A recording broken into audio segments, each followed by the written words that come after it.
நமக்கு நிறைய இதில் கேள்விகள் வரும். நம்ம வந்துட்டு தொடர்ச்சியாக நம்முடைய மூதாதையர்களிருந்து ஆரம்பித்து நம்ம பழைய விஷயங்கள் எவ்வளவோ நம்ம வந்து செஞ்சுட்டு வரோம். திடீர்னு வந்துட்டு பகவானை மட்டும் கும்பிடணும் அப்படின்னு சொன்னால் இருக்கும்போது நம்ம சிறிதாக முதல்ல கேட்கணும்.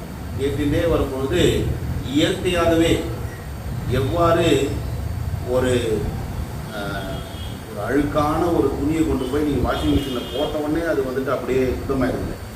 அது ஒரு டைம் எடுக்கும். அது மாதிரி இந்த விஷயங்களை நீங்கள் கேட்டுகிட்டே இருக்கும் பொழுது நீங்கள் வந்துட்டு அந்த தூய்மை அடையும் பொழுது அப்படி பகவானை வழிபடாமல் வழிபடக்கூடிய நிலையானது ஏற்படும்.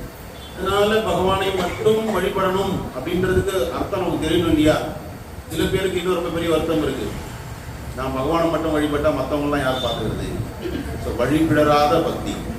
ஆழ்வார் சொல்றார், மறந்தும் புறம்பழாம் மாந்தர் அப்படின்னு சொல்றார்.